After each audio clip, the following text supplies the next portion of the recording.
What's going on YouTube? It's Primitive here, bringing you yet another decklist profile video. Today we're going to be going over Green Yellow Rookie Rush here in the new BT5 meta. This is going to be one of the top decks in the meta, I think, just because of how aggressive, how fast, and how powerful the deck is. And the best part is it's extremely budget. Now, the list I'm going to show you is the budget version. And there is a way to make this more expensive, so if you're playing in big tournaments, I would probably make the changes that I'm going to recommend, which we will talk about here shortly, but this list will work perfectly fine. It'll be very powerful for you. I've tested it myself a bunch. I like this deck.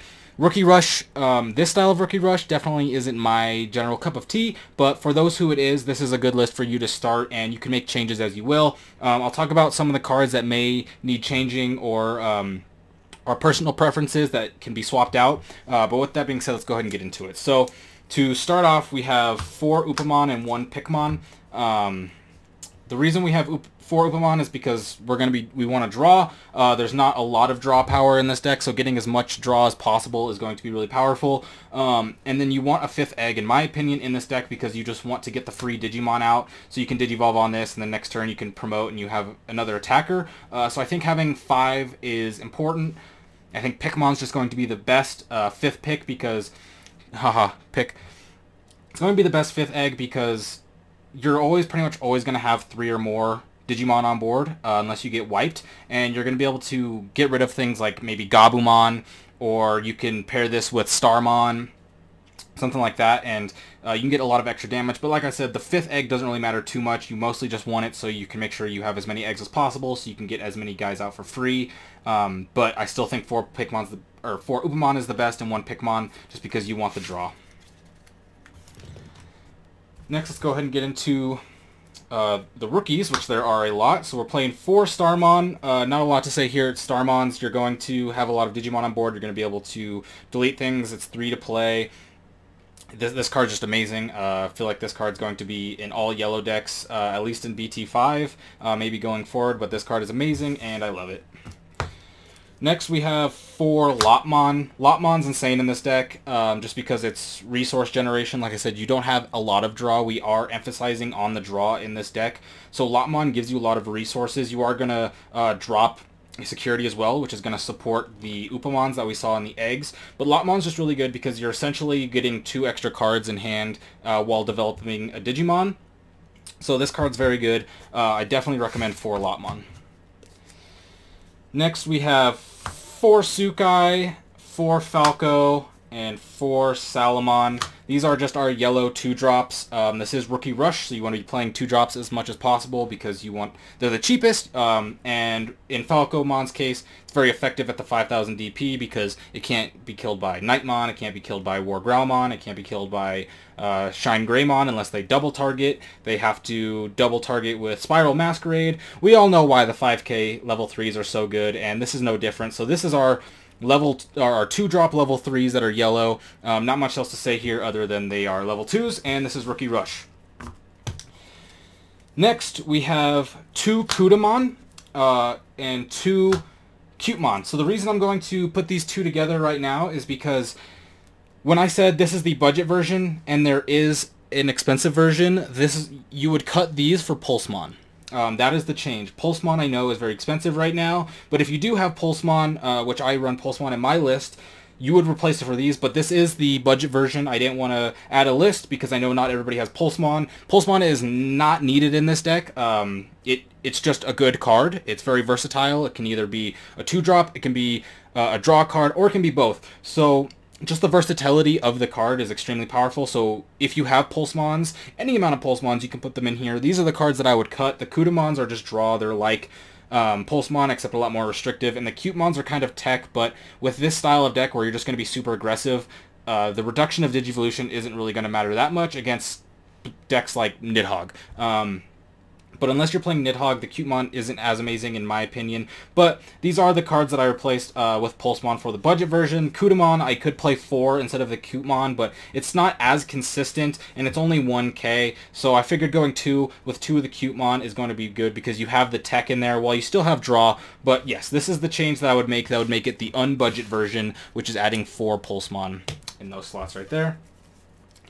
Then next we're going to have 2 Salamon. I only play 2 just because it's a 4 drop, so it's more expensive than everything else. It's not as good of a card, in my opinion, in this deck because you're trying to be so aggressive. You can play two drops with 5,000 DP for this cost, so it's one of those things where it's a good rookie, so it's good to play. This is really good to put onto an egg.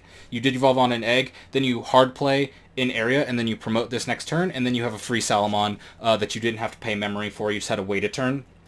And that's pretty much how I use Salamon in this deck, is kind of a put it on Nursery and then promote it next turn kind of card, and then you can recover, which will give you more time, and the more time you have, the more damage you can do to your opponent and put more pressure on them.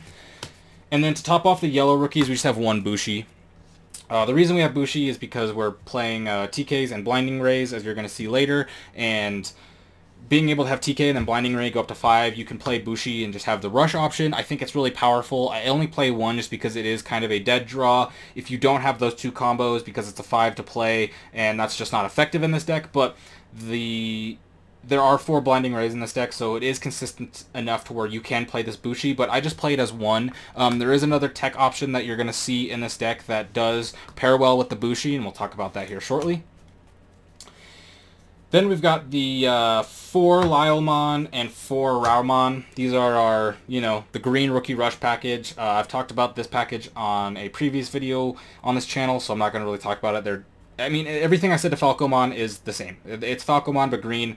You're playing it because they're 2 draws with 5k, they're hard to remove, and they're cheap to play. Next, no level 4s, no level 5s. So let's go ahead and get on to the level 6s. So first we're playing 3 Puppet. Puppetmon's just really good in Rookie Rush decks. You're pretty much going to, if your opponent overextends and you Puppetmon, you can even Puppetmon twice in a row, and you can put your opponent in a really bad spot because they're not going to be able to swing over your rookies. So you can just swing, Puppetmon, and then swing, Puppetmon. And if you get those type of scenarios off, you're usually going to win. I am not a fan of 4 Puppet. I've never been a fan of 4 Puppet just because it does clunk super hard.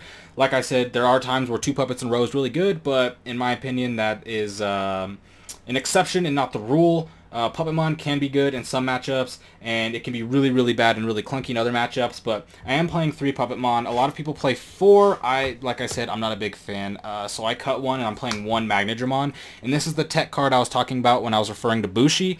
I like Magnadramon because, like I said, with the recovery, it gives you more time, which gives you more pressure, which with this deck is really fine. So when you play Magnadramon, you can recover 2, which is not a big deal in a Rookie Rush deck, but like I said, it does give you more time to swing in. But the main thing is, it's a hard play that's good in slower matchups where you can attack and then play a level 3 for free. So this card is really personal choice in my opinion, I'm going to be honest. I just like this card as a 1-of in this deck. It's been effective. It's not the most effective card, but it has been effective. So this is one of those cards where if you don't like Magnadramon, you're thinking this isn't fitting your playstyle, you think it's a weak link, if that's how you feel, then this is one of those cards where you can cut. It's not a staple to the deck at all. This is something I put in out of my own experience playing matchups with this deck. So I do like the 1 Magnadramon over the 4th Puppetmon, but if you're a Puppetmon, you can play a 4th Puppetmon. If you don't want to run a 4th level 6, then you don't have to run a 4th level 6. But I would at least recommend testing out Magnadramon so you at least know how it feels in the deck and how to play it, because although sometimes it does feel really bad, sometimes I've had games where I've played this and then at the end of the game I'm like, yeah, this card is nuts, because you just get like 4 free rookies and you keep swinging security. It's 10k, so you swing over stuff, and it's just really good. I like it at 1. Then we're playing 2 TK.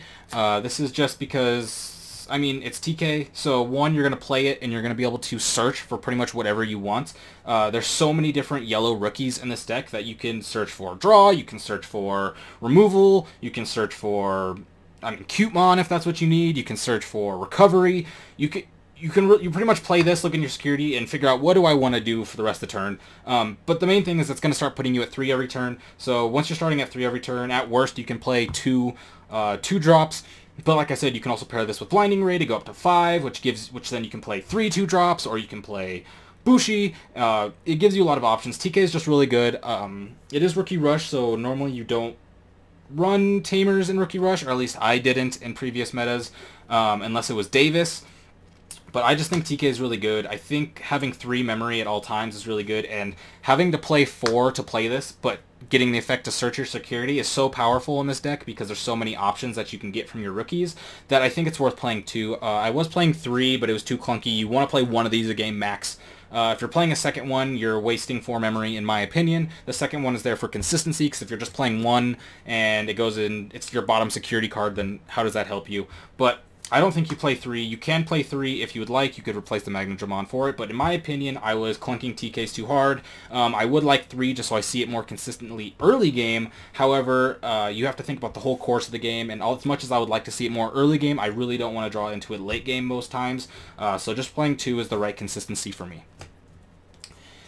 Then let's go ahead and get into our options. So we're playing 4 Blinding Ray, just because it's Blinding Ray. You're getting 2 memory, so this is essentially playing a rookie for free, while also getting your security count lower, which again helps with your Upamons for draw.